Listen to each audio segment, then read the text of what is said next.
ઓમ અવતારિણે શ્રી સ્વામિનારાયણાય નમો નમઃ. શ્રી હરિકૃષ્ણાય નમો નમઃ.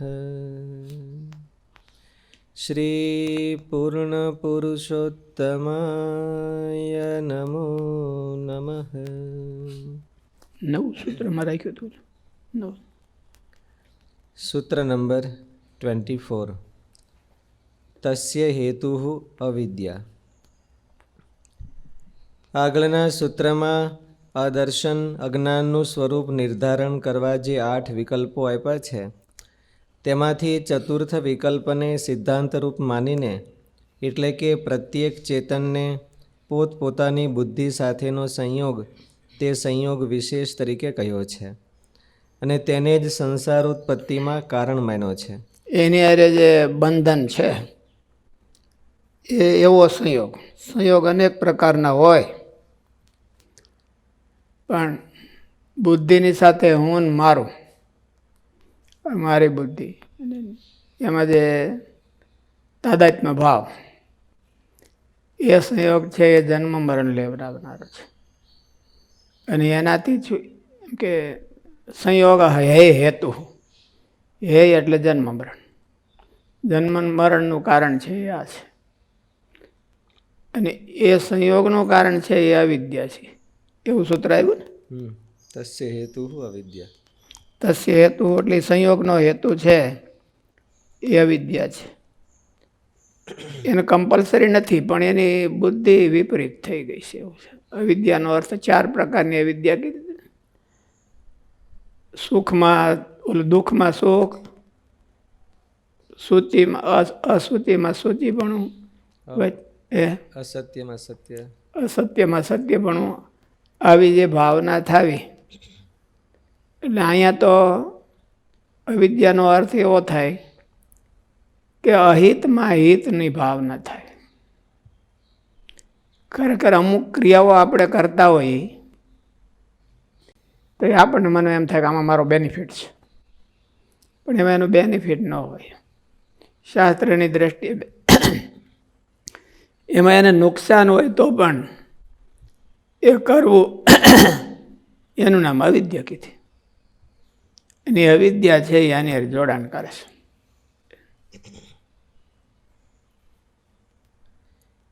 તે સંયોગ વિશેષ તરીકે કહ્યો છે, એટલે કે પ્રત્યેક ચેતનને પોતપોતાની બુદ્ધિ સાથેનો સંયોગ.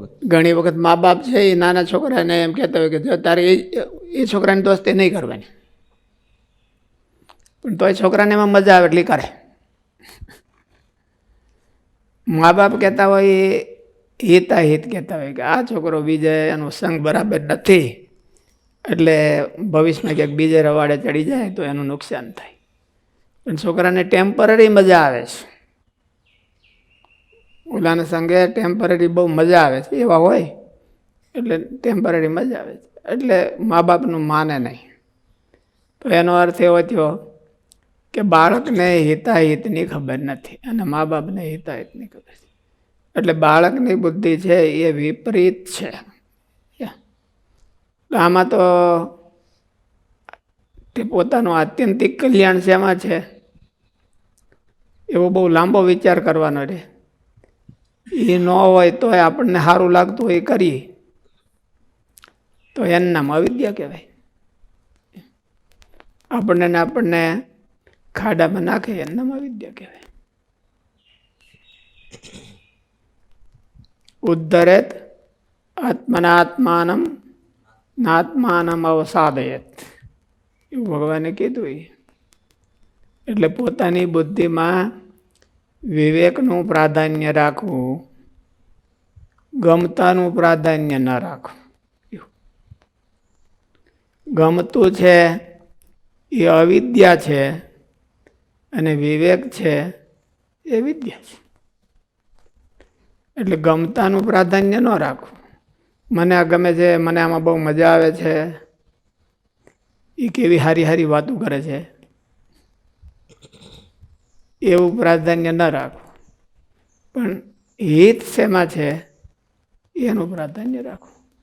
આપણા જીવનું આત્યંતિક કલ્યાણ શેમાં થાય એનું પ્રાધાન્ય રાખવું તો એને વિવેક કહેવાય, અને ઓલું ગમતાનું પ્રાધાન્ય રાખે તો એને અવિદ્યા કહેવાય.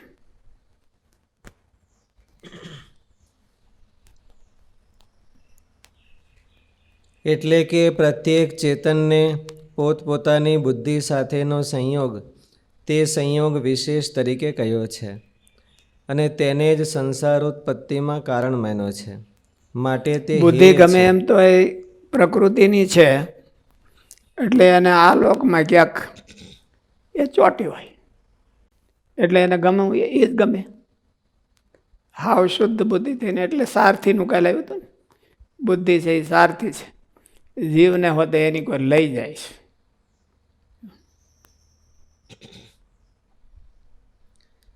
અને તેનું કારણ અવિદ્યા છે તે આ સૂત્રથી પ્રતિપાદન કરે છે. અવિદ્યાનો અર્થ વિપર્યય જ્ઞાન વાસના થાય છે. વિપર્યયનો અર્થ છે મિથ્યા જ્ઞાન. ઊંધું એમ,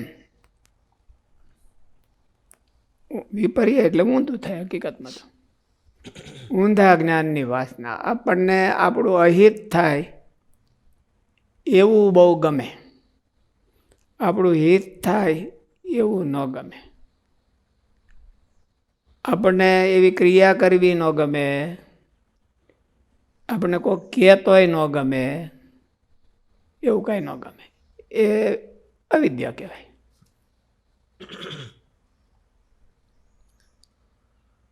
અવિદ્યાનો અર્થ વિપર્યય જ્ઞાન વાસના થાય છે.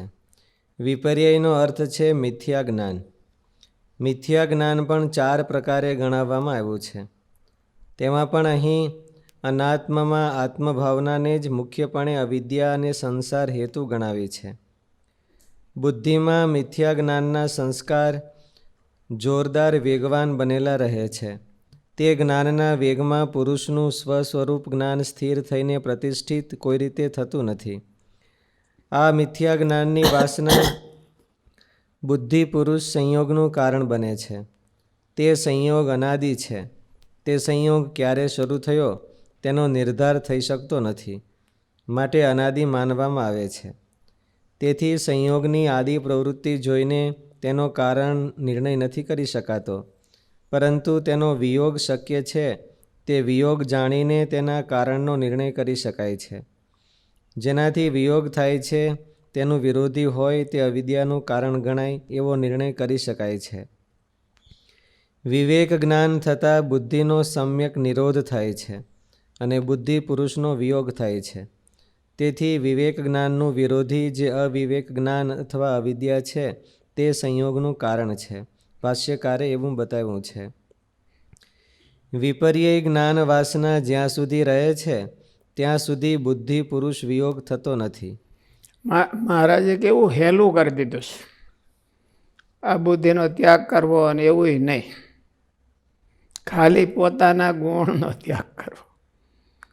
પણ આમાં શું કીધું, આનો અર્થ શું થયો કે પોતાનો ગુણ લેવાની પોતાને બહુ વાસના છે, દોડ છે, દોડ છે કે મારી બુદ્ધિ હારી, અને એની વાસના છે, એને વાસના કહેવાય. પાછી વાળી વળે નહીં એટલે તો વાસના જ કહેવાય. અને બહુ દોડ છે પોતાને, એ જ એને અવિદ્યા છે. મહારાજે આવું વતનાવ્રતમાં કીધું, એટલે બહુ ભાર દીધો. ગુરુ મહારાજે ઘણી વખત ગણાવે છે ને કે આ વતનામૃતમાં આટલી વખત આવું કીધું છે, આવું ગુણ ન લેવો ને પોતાનો ગુણ ન લેવો એમ.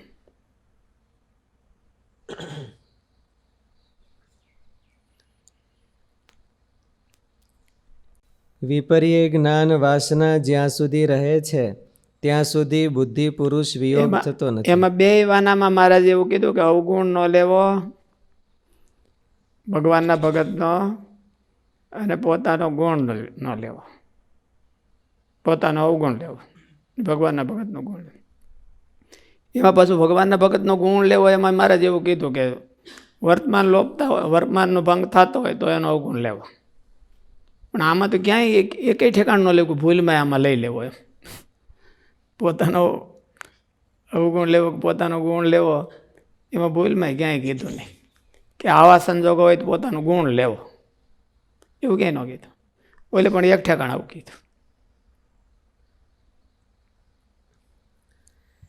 સમ્યક પુરુષ ખ્યાતિ થાય ત્યારે જ ચિત્ત અથવા બુદ્ધિનું કાર્ય સમાપ્ત થાય છે, અને જ્યાં સુધી ન થાય ત્યાં સુધી તે સાધિકારા રહે છે ને ફરી ફરી સંસારોત્પત્તિ કર્યા કરે છે. પૂર્વ સંસ્કારોને હેતુ બનાવીને વર્તમાન વિપર્ય જ્ઞાન ઉદિત થાય છે. પરંપરા ક્રમથી સંસ્કારોને તપાસતા તે અનાદિ છે. તેથી અનાદિ વિપર્ય સંસ્કાર અથવા અનાદિ વિપર્ય જ્ઞાન વાસના જ બુદ્ધિ પુરુષ સંયોગ હેતુ છે. વાસના પ્રલય દશામાં પણ નાશ થતી નથી અને સાધિકાર લીન થાય છે. ફરી પાછો ગુણાતીતાનંદ સ્વામી કીધું કે વાસના છે એ મહાણના લાકડામાં બળી નહીં. બીજું ગમે એવું પદાર્થ હોય તો એને બાળે તો બળી જાય. મહાણના લાકડામાં તને કેટલી વાર હળગાવ્યો છે તો વાસના ન બળી, શરીર બળી ગયું અને વાસના ન બળે. પ્રલયકાળના અગ્નિમાં ન બળી. સૂર્યના તાપે, અગ્નિના તાપે ક્યાંય કરતાં ક્યાંય ઘણી વાર શેકાણો છે. સૂર્યના લોકમાં ગયો છે ત્યારે કેટલી બધી ધગધગાટ ગરમી છે, તો ન્યાય આ શેકાણો નહીં. વાસના ક્યારે શેકાય? ક્યારે શેકાય? વાસના ક્યારે શેકાય? સત્સંગ કરે અને પોતાનો અવગુણ જોવે તો. સત્સંગ કરીને પાણી પાયે પડે તો કે શેકાય નહીં. પાણી નાખે તો પોતાનો અવગુણ જોવે. પોતાના અવગુણ એ તો તમારે હાથે કયો છો. મહારાજે કીધું એવું કે કયો? મહારાજે વચનામૃત ભક્તોનો ઘસારો સહન કરે તો થાય. ફરીથી બોલો, અમારું ધ્યાન નહોતું. સંતો ભક્તોનો ઘસારો સહન કરે તો બળે જલ્દી, એવું લાગે છે. પણ મહારાજે કીધું એવું કે ગોતી કાઢો, પછી આપણું એમાં ભેળવી છોટા જોડી દઈએ તો કંઈ વાંધો નહીં. મહારાજે ક્યાંક કીધું એવું ગોતી કાઢો તો થાય ને. હું તમે કંઈક ગોતતા હતા ને. મહારાજ વચનામૃતમાં કીધું કે ઉકા ખાચરને જેવું સેવાનું વ્યસન છે એવું સેવાનું વ્યસન હોય તો એ બરાબર. મહારાજ એવું કીધું કે આજ્ઞા અને ધ્યાન એને કરીને આંબલિયાનું દ્રષ્ટાંત દીધું. એ વાસના બળીને ખોખા જેવી થઈ જાય છે. આંબલિયાની એરે ચોંટ્યું હોય છે એનું ફોતરું, પણ એને જો શેકે તો એ નોખું પડી જાય છે. તો એવું મહારાજે એમાં કીધું કે ભગવાનનું વચન અને ભગવાનનું સ્વરૂપ એને હૃદયમાં ધારે તો એનું કારણ શરીર છે એનાથી નોખું પડી જાય છે. એવું કાર્યને 12મા વચનામૃતમાં કીધું છે. એટલે વાસના એનાથી શેકાય છે. ભગવાનનું ધ્યાન કરે અથવા તો ભગવાનની આજ્ઞા પાળે તો વાસના શેકાય. ગુણાતીતાનંદ સ્વામી એક બીજી શેકવાની રીત કીધી છે.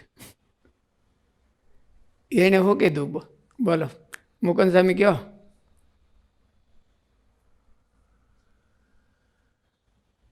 બીજું કોણ કહે?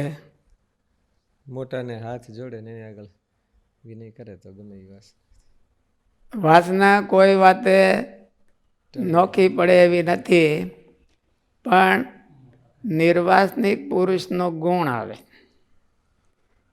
એનું વચન મનાય અને એની ક્રિયા ગમે તો જેમ હીરો છે એ કોઈ વાતે તૂટે નહીં પણ માકડના લોહીથી તૂટે, એમ વાસના છે એ કોઈ વાતે તૂટે એવી નથી.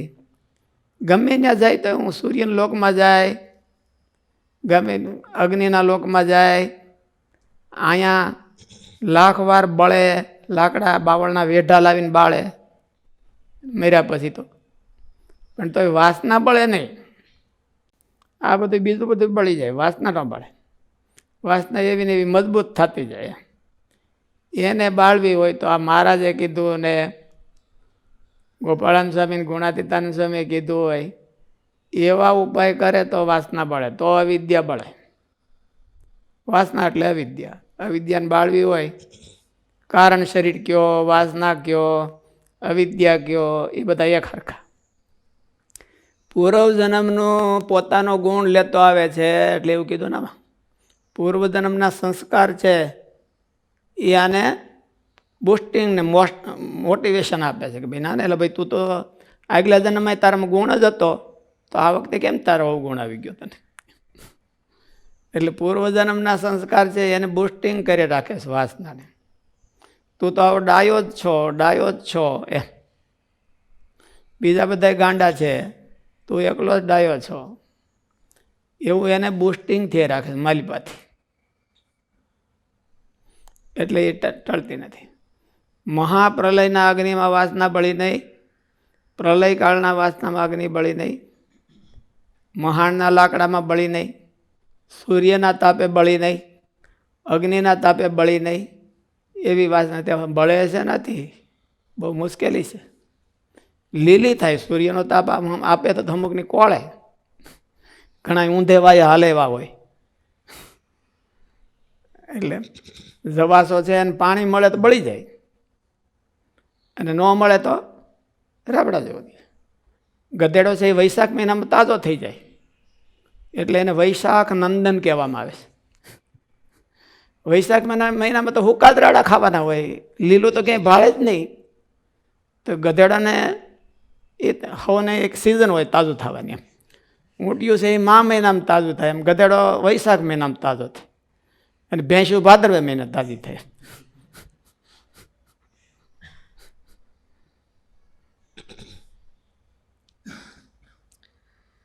વાસના પ્રલય દશામાં પણ નાશ થતી નથી અને સાધિકાર લીન થાય છે.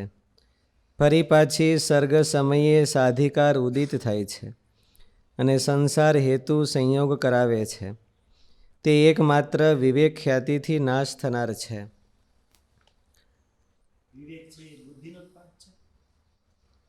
વિવેક બુદ્ધિનો જ ભાગ છે કે બુદ્ધિનો ભાગ ન કહેવાય એનો. વિવેક તો અનાદિ છે, અને બુદ્ધિ છે એ સાદી છે, માયામાંથી ઉત્પન્ન થઈ છે. મહારાજે કીધું મધ્યના 62માં એક બાજુ પોતાનો આત્મા છે અને બીજી બાજુ માયાનું ટોળું છે, અને એની વચ્ચે એક વિચાર રહે છે. એ બેને નોખા નોખા રાખે છે. તો એ વિચાર છે એ વિવેક છે, અને એ અનાદિ છે, એ વેદમાંથી આવ્યો છે. અને ભગવાન અને ભગવાનના મોટા એકાંતિક સંત એ વેદમાંથી લઈ અને જીવને આપે છે, એટલે એની પાસેથી હોતે મળે. વિચાર છે એ આપણો નથી, એ તો ભગવાન પાસેથી નીકળ્યો છે કે તું આ દેહથી નોખો છો અને દેહના હિતમાં તારું હિત નથી. તારું હિત ભગવાન પાસે જવામાં છે. એવો વિચાર ઉપડ્યો ક્યાંથી? મૂળ ભગવાનમાંથી. ભગવાનમાંથી વેદમાં આવ્યો, વેદમાંથી મહાપુરુષોમાં આવ્યો, મહાપુરુષોમાં પછી અહીંથી ધૂળ ખાય છે. કોઈ એનું ગરાગ થતું નથી. એવું કોઈ પોતાનું નુકસાન આવે એવું કોણ ગરાગ થાય? એટલે એને વિવેક કહેવાય. એ જે ભગવાને વિચાર મૂક્યો, મહારાજે શું કીધું વચનામૃતમાં કે ઓલી વાણી પરા પશ્યંતી વૈખરાને વૈખરીને મધ્યમાં એમ. તો પરાવાણી છે એ ભગવાનનો વિવેક છે. ભગવાને એને વેતો કર્યો છે, અને એ અકાર ઉકારને મકાર રૂપે થયો, અને પછી વેદ રૂપે થયો, વેદમાંથી શાસ્ત્ર રૂપે થયો, શાસ્ત્રમાંથી પછી મહાપુરુષો પાસે આવ્યો, મહાપુરુષો પાસેથી એને બહાર મૂક્યો, વેતો માર્કેટમાં મૂક્યો. પણ માર્કેટમાં એનું કોઈ ગરાગ નથી એમ. એટલે બુદ્ધિ છે એ તો હમણાં જન્મેલી છે. બુદ્ધિ ઇન્દ્રિય મન પ્રાણાન જના નામ અસૃજત પ્રભુ માત્રાર્થમ ચ ભવાર્થમ ચ આત્મને અકલ્પનાય છે. બુદ્ધિ તો આ જીવ જ્યારે આવ્યો આ સંસાર દિશામાં ત્યારે ભગવાને એને આપ્યા. ઇન્સ્ટ્રુમેન્ટ આપ્યા કે જા આનાથી તું કામ કર અને ભગવાનનું ભજન કરીને તારી મુક્તિ મેળવ. એટલે એને એ સર્જિત છે અને વિવેક છે એ સર્જિત નથી, એ અનાદિનો છે. જેમ જીવાત્મા અનાદિ છે એટલે વચ્ચેનો ભેદ રેખા અનાદિ હોય. જીવાત્મા અનાદિ છે એટલે એની ભેદ રેખા છે એ અનાદિ હોય. વચનામૃતમાં મહારાજે એક જગ્યાએ એવું કીધું ને, તદાશ્રિત જ્ઞાન, જીવ તદાશ્રિત જ્ઞાન, જીવ તદાશ્રિત જ્ઞાન, ધર્મભૂત જ્ઞાન અને આ વિવેક, એ ત્રણેય એક જ કે?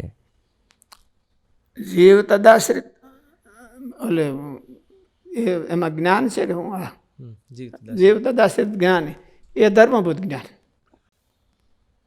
એ બીજું કઈ નહીં, ધર્મભૂત જ્ઞાન કહેવાય. બીજું કયું કીધું તમે?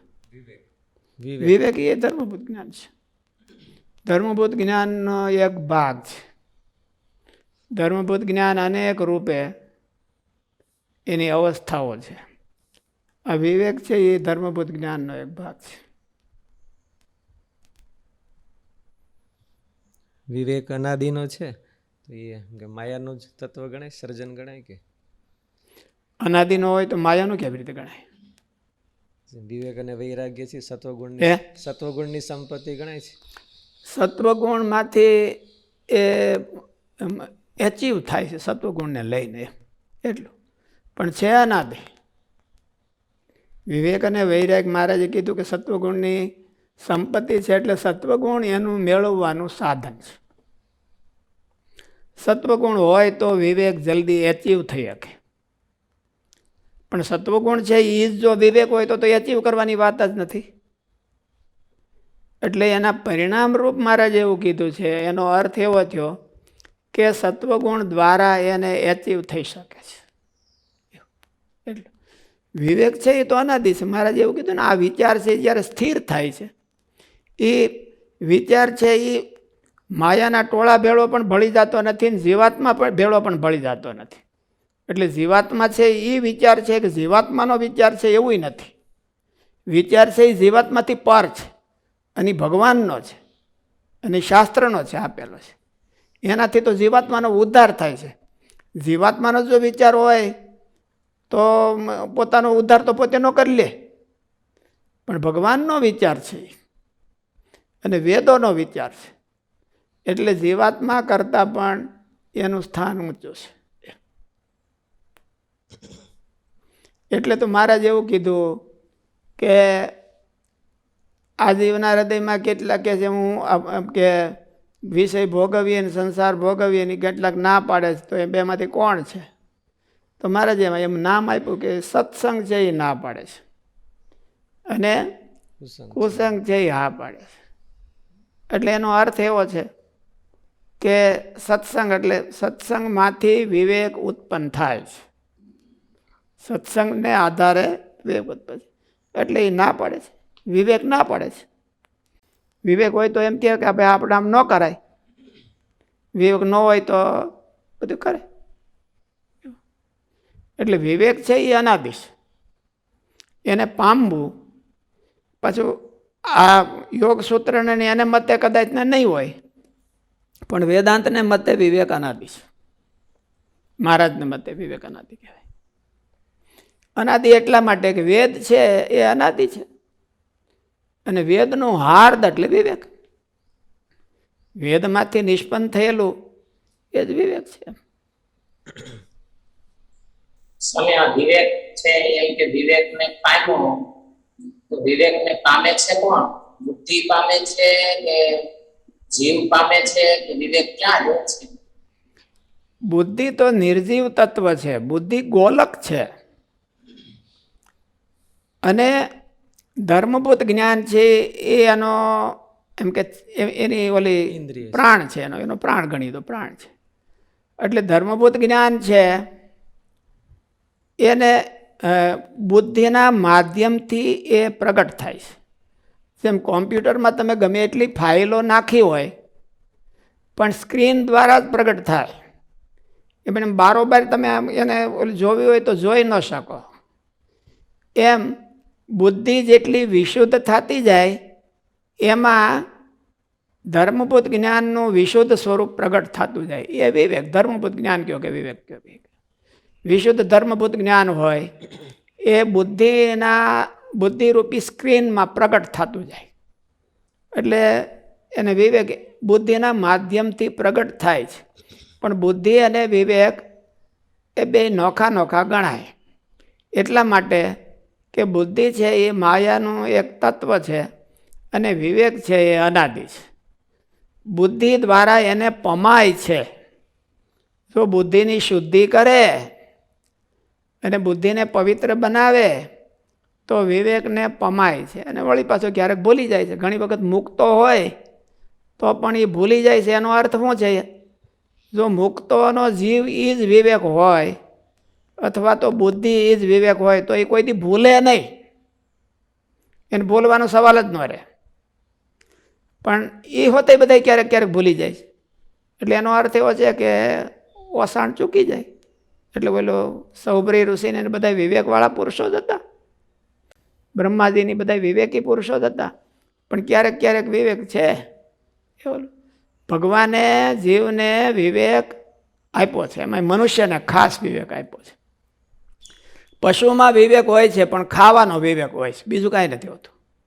જો ગાય હોય અને એ ચરતી હોય ખુલ્લી જમીનમાં, પણ ગાયનો પોદળો પડ્યો હોય તો એ ઘાસને મૂકી દે. કંઈક ઝેરી હોય તો એ ઘાસને મૂકી દે. બીજું કાંઈક દૂષિત થયેલું હોય તો એ ઘાસને મૂકી દે. ગાય ખાય નહીં. કારણ કે એને એટલો વિવેક તો બધા ભગવાને બધાને આપ્યો છે. નાનું એવું જીવડું હોય તો એને વિવેક આપ્યો છે. આ વેલા ઝાડના મૂળિયા તો એ કેની કોર જાય? પાણી હોય એને કોર જાય. વેલો હોય એને તમે મોઢું ફેરવીને આમ બીજી બાજુ રાખી દેજો અને એક બાજુ ઝાડ હોય તો એ પાછું બીજીથી ફરીને ઝાડ પાસે જાય અને ઝાડ ચડશે. એને બીજું આધાર આપો તો ત્યાં મળે ચડવા. તો એને કોણ? એટલો એના વિવેક છે. એનો વિવેક કહેવાય કે આમ કરાય ને આમ ન કરાય. પણ માણસને છે કલ્યાણનો વિવેક આપ્યો. એને કોઈને કલ્યાણનો વિવેક નથી આપ્યો. પોતાના જીવનું કલ્યાણ કે જન્મ મરણમાંથી પોતાના જીવને બારો કાઢી અને ભગવાન પાસે લઈ જાવો એવો વિવેક કોઈને આપ્યો નથી, એક માણસ સિવાય. દેવતાઓને આપ્યો છે પણ દેવતાઓને નવરાય નથી, ભોગમાંથી નવરાય નથી. નકર દેવતાઓને આપ્યો, દેવતાઓ વિવેક કરી શકે છે. પણ એક માણસને આપ્યો છે અને માણસને પ્લેટફોર્મ હોતે આપ્યું છે કે લ્યો આ વિવેક અને આનો ઉપયોગ કરજો અને તમારું સારું થાય. પણ એને વિવેકને હંતાડી રાખ્યો અને એને બહાર જ ન આવવા દે. એને બહાર લાવવો ઘણો કઠણ હોય છે. મહારાજે એમ કીધું કે વિચાર છે શાસ્ત્રનો જીવના હૃદયમાં ઠરે છે. તો એ ક્યાં ઠેકાણે ઠરે છે? બુદ્ધિમાં ઠરે છે, ધર્મભૂત જ્ઞાનમાં ઠરે છે કે જીવમાં ઠરે છે? શું કીધું? મહારાજે વચનામૃતમાં કીધું છે કે એ વિચાર છે એ જીવના હૃદયમાં ઠરે છે. તો ક્યાં અધિકરણમાં ઠરે છે? જીવમાં, બુદ્ધિમાં કે ધર્મભૂત જ્ઞાનમાં? મહારાજે એવું કીધું છે કે બુદ્ધિને જાણપણે કરીને ઇન્દ્રિયોનું જાણપણું કહેવાય અને જીવને જાણપણે કરીને બુદ્ધિનું જાણપણું કહેવાય અને ભગવાનને જાણપણે કરીને જીવનું જાણપણું કહેવાય. એનો આધાર લીધા વિના અધર પદ્ધર એ જાણપણું એટલે વિવેક. ઇન્દ્રિયોમાં જે વિવેક આવે કે આ મારે જોવાય ને આ મારે ન જોવાય, આ મારે ખવાય ને આ મારે ન ખવાય, એવો વિવેક આવે છે એ બુદ્ધિમાંથી આવે છે. બુદ્ધિમાં એવો વિવેક આવે કે મારે આ કરાય ને મારે આ ન કરાય, એવો વિવેક જીવમાં હોય તો આવે છે. અને જીવમાં જે વિવેક હોય કે મારે આમ કરાય ને મારે આમ ન કરાય, મારો જીવનું કલ્યાણ મારે કરવું છે ને મારે નરકમાં નથી જવું, તો એવો વિવેક છે એ તો ભગવાન પાસેથી મળે છે. એટલે જેમ જેમ ભગવાનનું સેવન કરે તો જીવમાં વિવેક આવે અને જીવ બળિયો થાય તો પછી બુદ્ધિમાં આવે, બુદ્ધિ સ્ટ્રોંગ થાય તો પછી ઇન્દ્રિયોમાં આવે મહારાજ કે જેનો જીવ બળિયો થઈ ગયો એ તો એને નબળું સ્વપ્ન પણ ન આવે. એટલે વિવેક તો જીવમાં જ આવે છે, પણ એ જીવમાં જેમ સ્ટ્રોંગ થતો જાય એમ એની પ્રભા છે એ બુદ્ધિ અને ઇન્દ્રિયો હોહરવી બહાર નીકળી જાય છે. એટલે ઓલા કોઈ એનાથી હલી ચલીને એક આગા પાછા જઈ નથી શકતા. પણ જ્યાં સુધી જીવમાં એટલો બધો વિવેક આવ્યો ન હોય અને જીવ બળ્યો ન હોય એટલે એને એસી ટેસી કરીને ઇન્દ્રિયો ગમે ત્યાં ફરે.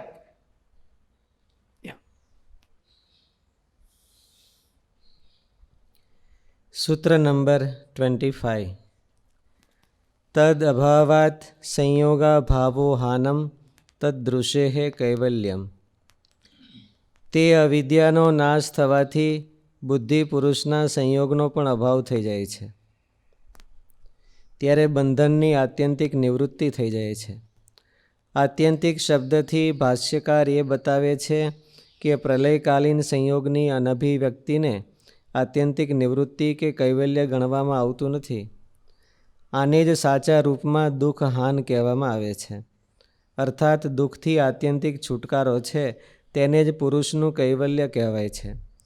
બુદ્ધિથી અલગ થવું તે જ કૈવલ્ય છે. પછી ક્યારેય ગુણો સાથે સંયોગ ન થવો તેને કૈવલ્ય કહેવાય છે. દુઃખના કારણની નિવૃત્તિ થયા પછી દુઃખની સર્વથા નિવૃત્તિ થવી. મહારાજે આને બહુ જાડી ભાષામાં કીધું છે, એક માણસને સમજાઈ જાય એવું. કાર્યાણીના હાથમાં મહારાજ એવું કીધું. આત્યંતિક કલ્યાણ કોને કહીએ? મહારાજે એવું કીધું. છેલ્લો પ્રશ્ન લીધો કે આત્યંતિક કલ્યાણ કોને કહીએ? તો મહારાજે એવા ભાવનો જવાબ દીધો છે કે પછી પહેલાં તો ઓલું પરધામનું વર્ણન કર્યું, પછી મહારાજ પૃથ્વી પર આવ્યા હોય અને એમાં જોડાય તો એને એટલે એનો હાવ સાદો અર્થ એવો કે આત્યંતિક મમતા એને આત્યંતિક કલ્યાણ કહેવાય. ભગવાનમાં આત્યંતિક મમતા થઈ જાય અથવા તો ભગવાનના ધામમાં જાય એવા હોય એની અરે આત્યંતિક મમતા થઈ જાય. જ્યાં ત્યાં બધે જોડે તો એ જાય ત્યાં લઈ જાય આપણને. આત્યંતિક મમતા કામ શું કરે કે એ જાય ને લઈ જાય. એટલે ભગવાનના ધામમાં 100% જાય એવા હોય એની અરે આત્યંતિક મમતા. આત્યંતિકનો અર્થ છે કોઈથી તૂટે નહીં એવી મમતા, પાછી તૂટી જાય એવી હોય છે. આજ સવારે અહીંયા કાલે સવારે બીજે એવી મમતા જોડી રાખી હોય. પણ મહારાજ કે આત્યંતિક મમતા છે એ જ આત્યંતિક વિવેક છે અને એ જ આત્યંતિક કલ્યાણનું કારણ છે. હેલું કરી દીધું મહારાજ. આનો સાર જ છે, બીજું કાંઈ છે નહીં.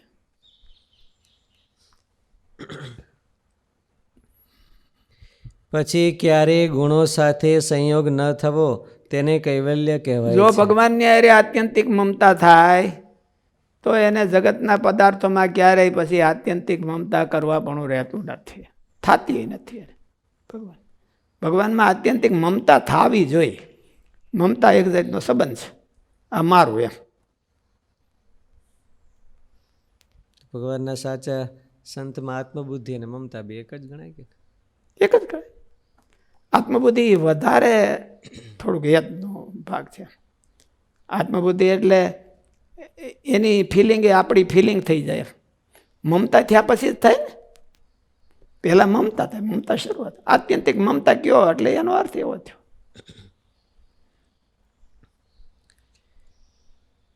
દુઃખના કારણની નિવૃત્તિ થયા પછી દુઃખની સર્વથા નિવૃત્તિ થવી તેને જ સાંખ્યમાં મોક્ષ માનવામાં આવે છે. ત્યારે પુરુષ પોતાના સ્વરૂપમાં પ્રતિષ્ઠિત થાય છે એમ કહેવામાં આવે છે. સૂત્ર નંબર 26. વિવેક ખ્યાતિ અવિપ્લવા હાનોપાય. જો કે બુદ્ધિ તત્વ ત્રિગુણાત્મક છે છતાં પણ તેમાં સત્વની પ્રધાનતા રહે છે, કારણ કે તે જળ હોવા છતાં તે જ્ઞેય પદાર્થને આકારે થવાની ક્ષમતા ધરાવે છે. આગળ એક પ્રશ્ન હતો ને એનો અર્થ સત્વ ઓલું વિવેક અને બુદ્ધિ. બુદ્ધિ છે એ હકીકતમાં તો ત્રિગુણાત્મક છે, પણ એમાં સત્વગુણની પ્રધાનતા છે. એટલે વિવેક એમાં જલ્દી આવે. ઓલું પ્રશ્ન એવો હતો ને કે સત્વગુણ છે એ તો વિવેક અને તમે જ પ્રશ્ન કર્યો હતો, શું હતો? વિવેક છે એ સત્વગુણની સંપત્તિ છે હા, કે અનાદિ છે? વિવેક અનાદિ છે. સત્વગુણની સંપત્તિ તો એટલા માટે કહેવામાં આવે કે સત્વગુણની એને મેચિંગ વધારે થાય છે, અને સત્વગુણ હોય તો ઓલું ડેવલપ કરી શકાય છે વિવેક વધારે. વિવેક દબાઈ ગયો છે, વિવેક નાશ નથી પામી ગયો. માયાના તત્વમાં આપણે બેની ઉપર બીજું ઝાઝું ખડકી દીધું, આ જગતનું મમતા અને આસક્તિઓ એની ઉપર જાજી ખડકી દીધી એટલે વિવેક દબાઈ ગયો છે. વિવેક નવો થતો નથી. એમ મંદાનુકૂલ્ય થઈ ગયું. મંદ પડી ગયો છે, એને તેજ બનાવવાનો છે. તેજ બનાવવો હોય તો જ એ એક્શનમાં આવે. મંદ તો પડ્યો જોઈએ રાખે કે આ બરાબર કરતો નથી ને આ બરાબર કરે છે એનું, પણ પોતાથી એક માખી ઉડે એમ ન હોય તો આપણે તો ઓલું કરી જ રાખીએ છીએ ને કે ભાઈ નરેન્દ્ર મોદીએ એટલી ભૂલ કરી, નોટબંધી કરી, બહુ ખોટું કર્યું, ઓલું કર્યું, આ સારું કર્યું ને આ ખોટું કર્યું ને આપણે કરી રાખીએ, પણ આપણું કાંઈ હાલે ત્યાં. એટલે આપણો વિવેક આવો થઈ ગયો છે. એમ બધું જોઈએ રાખે, મંદ વિવેક એને કહેવાય. બધું એનાલિસિસ કરી રાખે પણ થાય નહીં કાંઈ. એટલે એને મંદ વિવેક. મંદ જે વિવેક છે એ દબાઈ ગયો છે દેહ ભાવનામાં, અનાદિ વાસનામાં, અને એમાં વિવેક એનો દબાઈ ગયો છે. કોકને જો જેનો જીવ બળ્યો થાય તો એનો વિવેક છે એ જાગૃત થાય. મારે કે જેનો જીવ બળ્યો થાય એને તો સ્વપ્નમાં પણ નબળું સ્વપ્ન આવે ને એનો અર્થ છે કે સ્વપ્નમાં હોતે વિવેક એવો ને એવો તાજો રહે. સપનામાં વિવેક એનો તાજો રહે કે આવું ન જોઈએ મારે અને આવું મારે જોઈએ.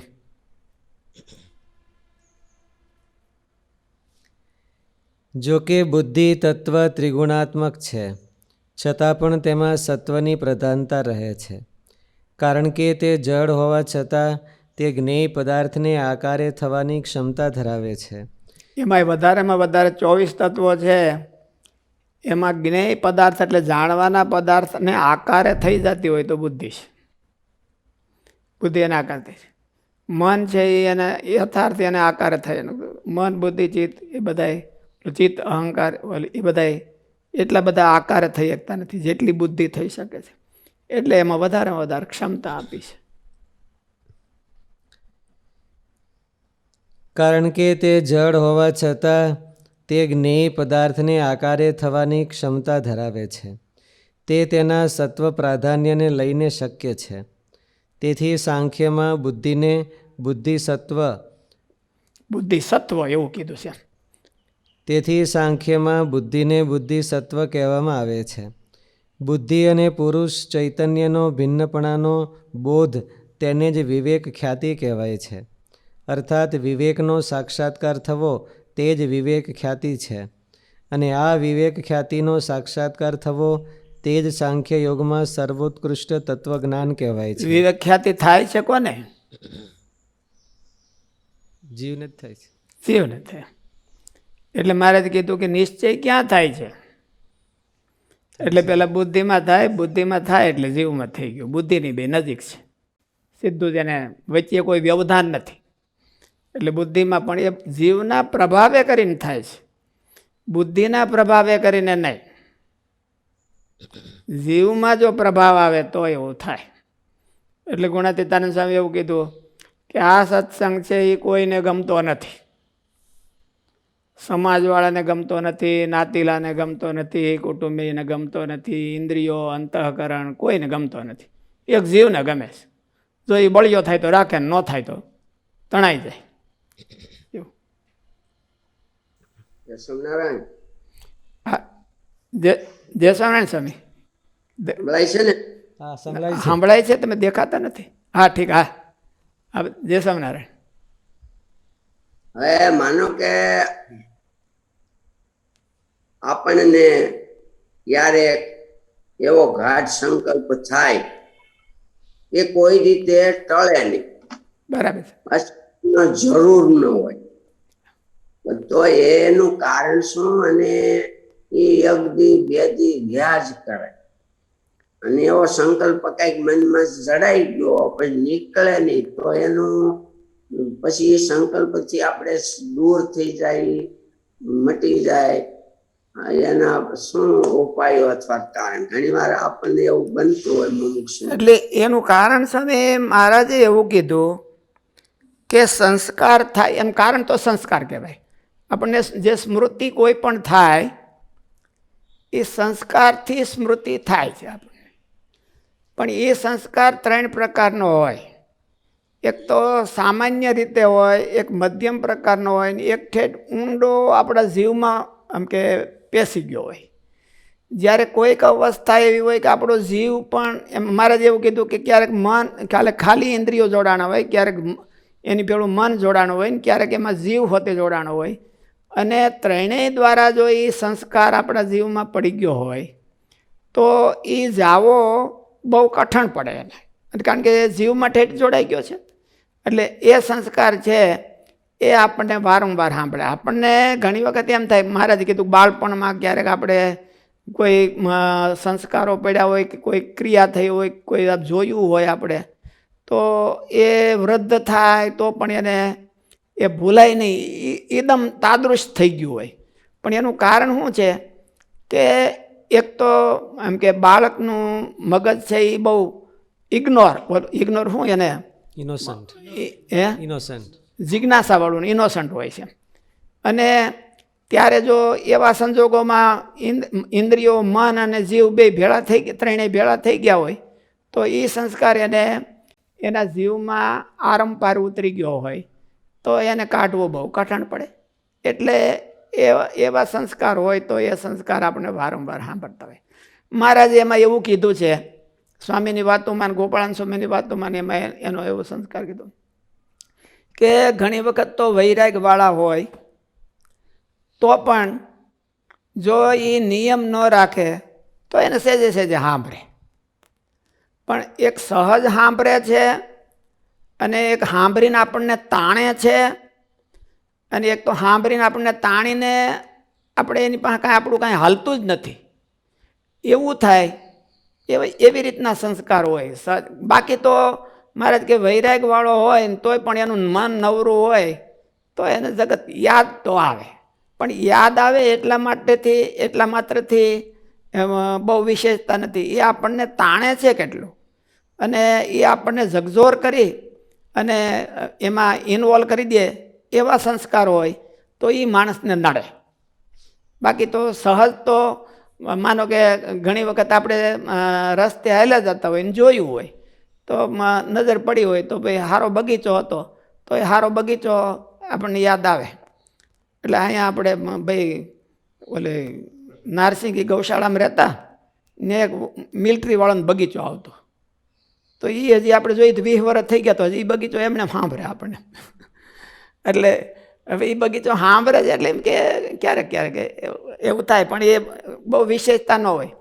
પણ ભોગાત્મક સંસ્કારો જો આપણને બહુ સાંભળતા હોય અને એ આપણને ખેંચતા હોય તો એ આપણને આપણા કલ્યાણમાં થોડુંક વિઘ્ન કરે એવું કહેવાય.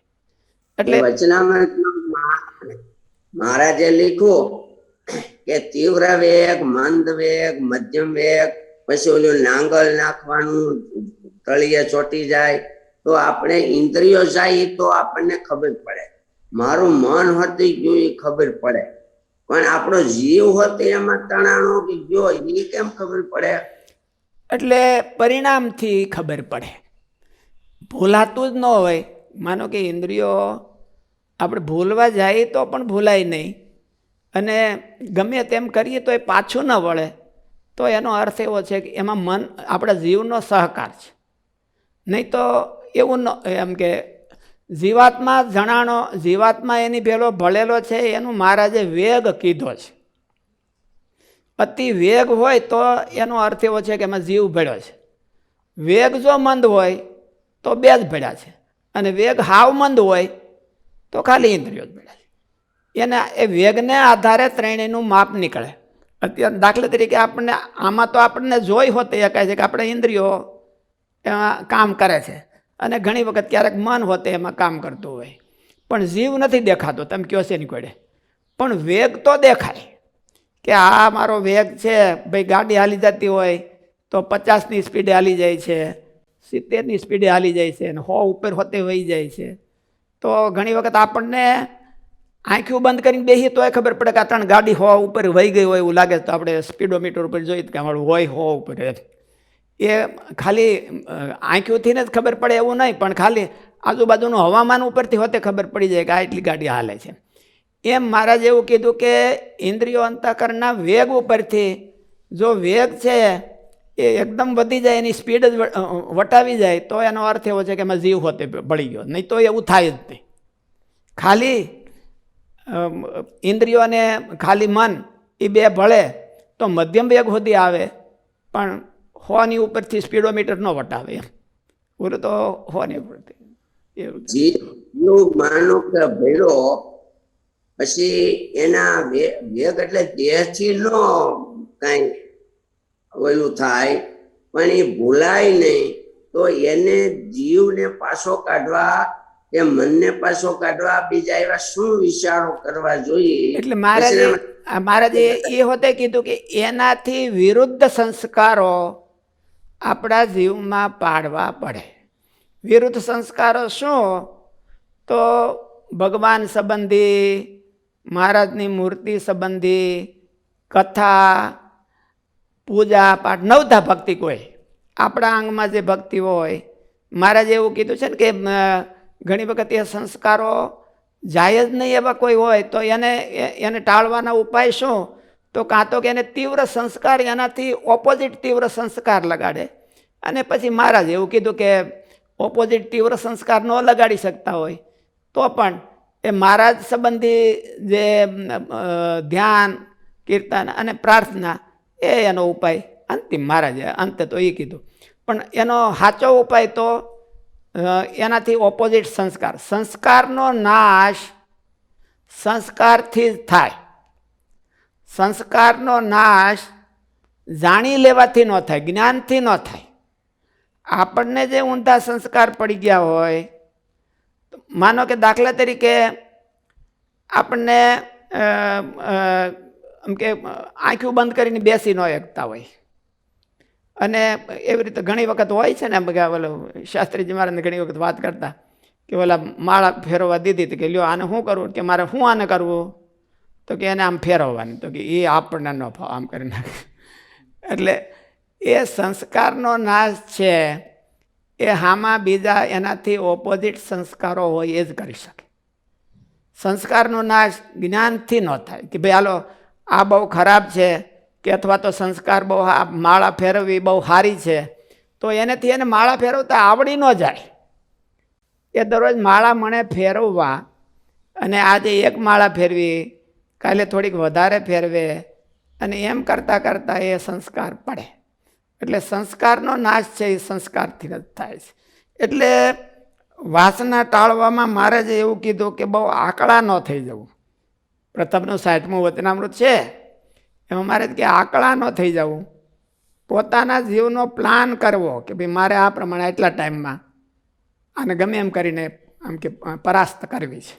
એમ કરે, પણ એ ઊંધા સંસ્કારો રાખી અને કરે તો થાય. એવી રીતે કીધું છે.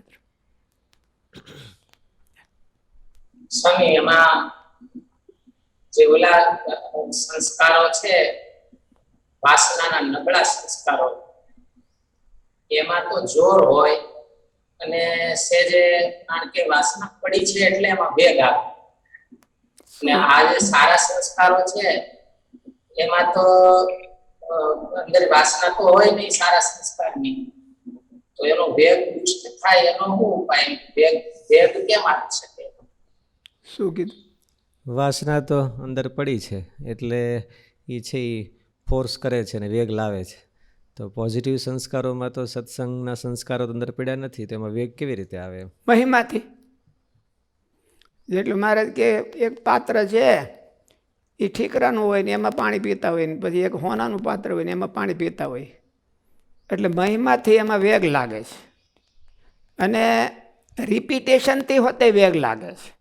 પણ એ મનપૂર્વક રિપીટેશન થવું જોઈએ. દાખલા તરીકે રિપીટેશનથી વેગ કેમ લાગે છે કે આપણને પહેલેથી હરખી આપણે માળા ન ફેરવી શક્યા, પછી બીજેથી ફેરવી, ત્રીજેથી ફેરવી, ચોથેથી ફેરવી, એક દીમાં તો કંઈ મહિમા તો વધી ન ગયો હોય, પણ તોય 5-50 દિવસ ફેરવીએ તો એનો વેગ છે એ થોડોક આવે. ઘણી વખત વેગથી મહિમા આવે અને મહિમાથી નહીં વેગ આવે. બે એકબીજાના સાધનો, એકબીજાના પૂરક છે. કે આપણે એ વેગ માનસિકતાપૂર્વક વેગ લાવીએ તો એમાં વેગ સ્થિર થઈ જાય, અને જો મહિમા લાવીએ તો પણ વેગ આવે. એટલે ઘણી વખત મહિમા લાવવો એ એક દીની વસ્તુ નથી. એટલે ઘણી વખત આપણે આપણું મન સત્વગુણમાં હોય અને ત્યારે સારા વિચારો હોય એને પકડી લીધા હોય અને એને આપણે ટેવરૂપ બનાવી દઈએ તો એમાં કંઈ બહુ વાંધો ન આવે. આ ઘણા બધા ઓલા કહેતા હોય છે ને કે એની વસ્તુ 21 દિવસ કરે કે 3 મહિના કરે કે એવું ક્યાંક ટાઈમ આપતા હોય છે, એટલે એ ટેવરૂપ બની જાય. એમ આપણું મગજ અટાણ માનો કે સત્વગુણ છે ને કથા સાંભળી છે ને સત્વગુણ છે, અને આપણે ક્યાંક કોઈક વસ્તુ ભગવાન સંબંધી, ભગવાનને રાજી કરવા સંબંધી કે એવું કાંઈ બરાબર મગજમાં ક્લિયર થઈ ગયું કે મારું આ કરવા જેવું છે, અને પછી આપણને એમ હતું એટલું હોતે માપ નીકળી જાય કે હું કરું તો પણ થાય એમ છે, આવું માપ નીકળી જાય.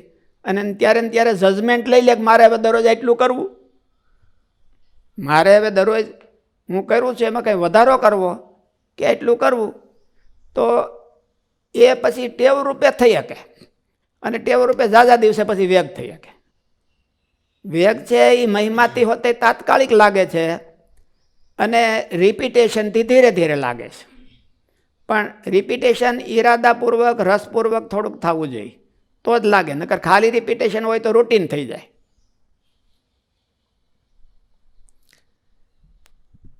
સંસ્કારનો નાશ સંસ્કારથી થાય છે. તો મહારાજે કીધું કે કામાદિક શત્રુ છે એને દોષની શેડ બેસારી હોય તો એ પરાભવ ન કરે. તો એ તો આમ વિચારરૂપ કે જ્ઞાનરૂપ લાગે છે. એ નિરોધ સંસ્કાર છે. આમાં એવું જ ને, નિરોધ સંસ્કાર. સંસ્કાર બે પ્રકારના છે, એક પોઝિટિવ સંસ્કાર ને એક નિરોધ સંસ્કાર. પ્રેક્ટિકલ તો કંઈ કરવાનું છે, એ જ્ઞાનરૂપ જ છે ને એ સંસ્કાર તો. જ્ઞાનરૂપ નથી, હા, એ પ્રયત્નરૂપ છે. મહાપ્રયત્ને નિરોધ થાય છે, ખાલી જાણવાથી નિરોધ નથી થઈ જતો. પોઝિટિવ સંસ્કાર છે એમાં પ્રયત્ન ઓછો કરવો પડે છે, અને નિરોધ સંસ્કારમાં દાખલા તરીકે આપણે એમ માનો કે એકાદશીનો ઉપવાસ કરવો, એમાં તો હા થોડું બંધ કરવાનું છે ઉલટું બધું, પણ એમાં જીવની જેટલી ઉર્જા વપરાઈ જાય છે એટલી ઓલામાં નથી, ખાવામાં નથી વપરાતી. એટલે એ નિરોધ સંસ્કારો છે. અને નિરોધ એમાં તો આગળ સ્પષ્ટ થયું હતું કે નિરોધ સંસ્કાર વિના ઓલા બંધ થાય નહીં. વાસનાના સંસ્કારો બે પ્રકારના સંસ્કારો છે. એટલે ભક્તિ માર્ગમાં નિરોધ સંસ્કારને પ્રાધાન્ય ઓછું આપ્યું છે, સાંખ્ય માર્ગમાં નિરોધ સંસ્કારને જ પ્રાધાન્ય આપ્યું છે.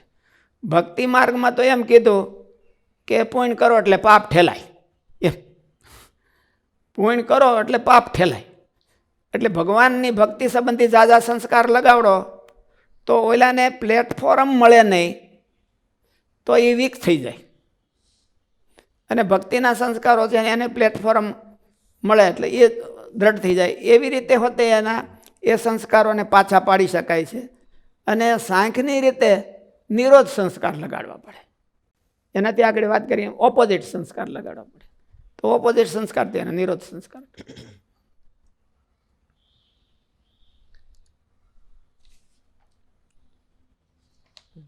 સહજાનંદ સ્વામી મહારાજ મહારાજની જય.